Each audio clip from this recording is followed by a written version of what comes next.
Hey everyone, welcome to a supersized episode of Gundam Build Guide, and we're back this week because a bunch of super bizarre shit has gone down. We have significant info dropping on the mostly Gundam MetaVerse project, tentatively titled the Gundam MetaVerse. And yeah, Gundam Breaker Mobile also had a slight bare minimum of new content this week too. So there's tons of stuff to go over. Let's get into it. So the big news this week is a massive video dropped. Basically, Bandai ran this entire MetaVerse conference where they explained that they're building this MetaVerse. They introduced it, and they show this experience that the MetaVerse will entail. And it honestly doesn't look that much different from the old PS3 Gundam Breaker games. Hell, it honestly looks a lot like the World Hub from Gundam Battle Operation Online. My big question going into this is, does it link up with the Mark Zuckerberg metaverse? Do you need a Mark Zuckerberg metaverse headset? Now, I of course bought one already because I wanted it to play Mario Clash and some other old Virtual Boy games, but still I'm curious about the limitations here because the video doesn't mention VR at all, and if anything it skirts away from it. And for that matter, does this project involve the Iron Hand of Mark Zuckerberg? Or maybe they're just ripping off his name. Yeah, as it turns out, seemingly Zuckerberg and Facebook are not involved in this at all. Gundam's just using the word because it's a trendy, cool word in this year. And yeah, how about that metaverse, huh? Look, it doesn't seem like Facebook has informed or paid off Gundam in any way, shape, or form, or has any of its fingers in this fine Gundam metaverse pie. It honestly just seems like they're doing their own metaverse thing. And the only thing that really screams Mark Zuckerberg metaverse to me is these boring ass high school kid avatars that all look generic as fuck and barely have any anime influence and barely have Gundam style Uniqlo clothes. But anyway, so the video introduces a lot. The video promises ironically Star Trek levels of universal translation where anyone who speaks English and anyone who speaks Japanese can freely communicate with each other beyond language barriers.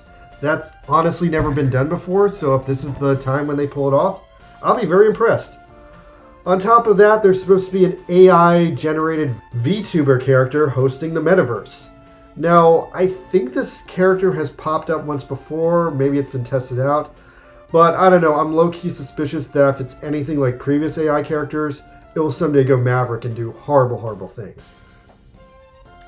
Weirdly, there's supposed to be an actual factual Gunpla shop in the metaverse where you buy real Gunpla for money, and then they will be shipped straight to your house from the Bandai factory in Shizuoka, Japan.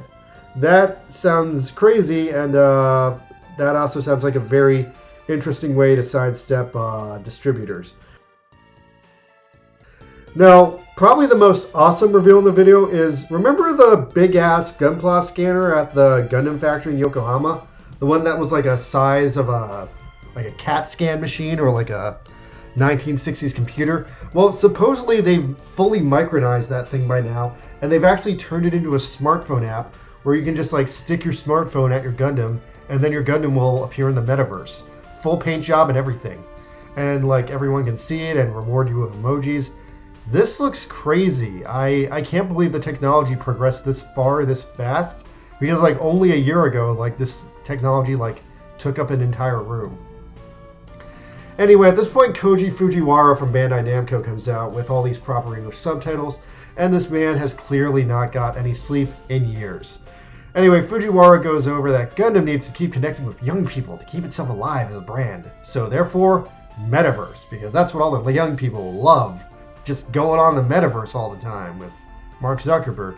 Anyway, the plan is to literally have all the Gundam shit in existence throughout history represented on the metaverse. For example, they show that there's a room where you can hang out and discuss Gundam Evolution, and only Gundam Evolution. But yeah, so the first phase of the metaverse plan is to just make a Gunpla metaverse focused around the sale and exposition of Gunpla. So Fujiwara clarified a couple of things in his speech. The Universal Translator is a very big endeavor that they're putting all their work into pulling off, and that Sony is also micronizing the Gunpla scanner technology to make it turn into a smartphone app.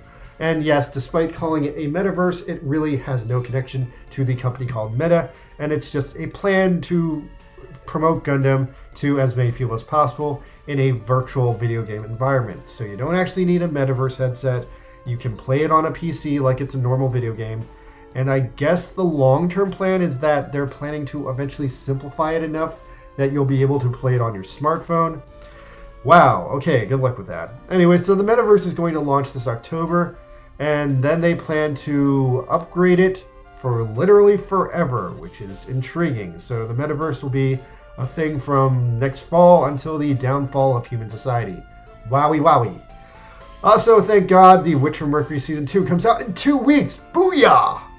Soletta Mercury will finally deliver my YouTube channel to prosperity once again. Thank you, Soletta. And we got coverage of the Gundam Witch from Mercury Shibuya Takeover event, where they promoted Season 2, and it looks like a pretty cool event. You can walk around like a shopping mall and see clips from the show on the wall. Then Fujiwara also continues to spill the empty promise that the Gundam Seed movie, which has been in development for 19 years, will finally be done in the next 2 years, which is what they've been saying since 19 years ago. So I don't have a lot of faith in that. But he does show a poster for it and does reveal that it now has a name. It's Gundam Seed Ignited, like the theme song. Anyway, then they announced that since it's officially been 10 years since the Gundam Build anime series has started, they're going to make another Gundam Build anime, and this one is going to be called Gundam Build MetaVerse.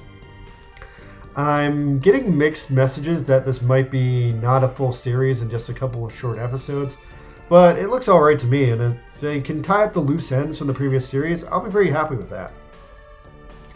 Lastly, the Gundam factory in Yokohama will be extending its existence for another 2 years to facilitate Japan's recent boom in tourism.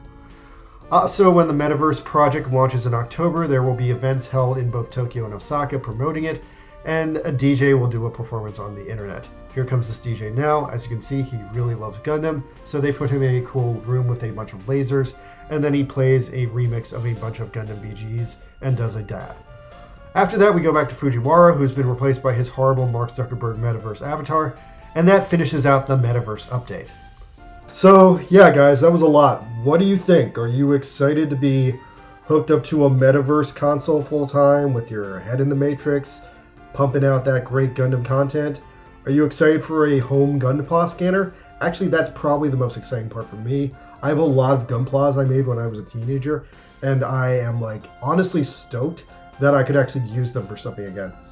And yeah, otherwise, the parties sound fun if you're in Japan.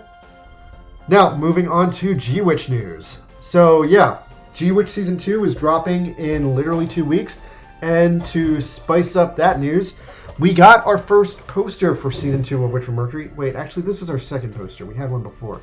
But this new poster has a lot of cool stuff on it.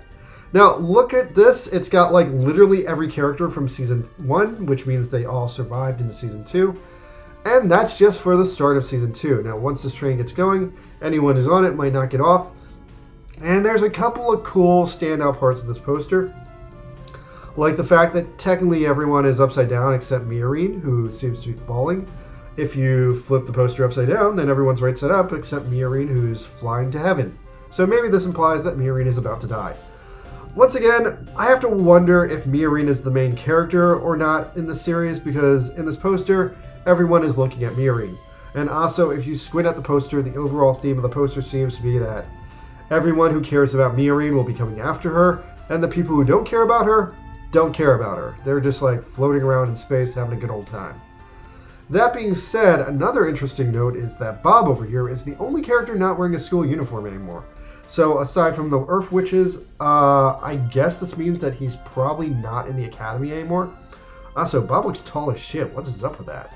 Also, while Soletta is potentially reaching for Miorine, she also seems to be doing a classic Mobile Suit Gundam hand raise pose. And lastly, this is so big that it has to be its own thing. Let's look at Chuchu. Chuchu, for some reason, is flying. And because she is flying, this has become the best meme of the week, the meme of Super Chuchu. Now, there are so many good Super Chuchu memes on the internet right now, but I think the absolute finest polished one I've seen has to be this one. Shine! Shine Spark!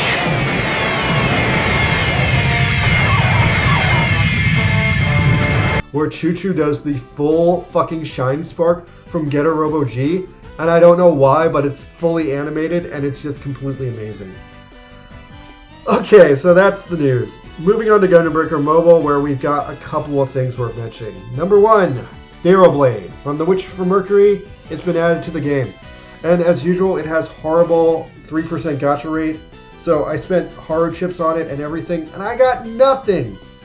Later, I got some free chips and I pulled a spear, but everything I spent money on, I got nothing. So why do I spend money on this game?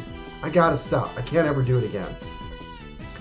Anyway, so despite the Darrow Blade being one of the best original suits to be added in the game in months, there's literally no benefit to getting it aside from the fact it's a new unit, it's from Witch from Mercury, and it's cool.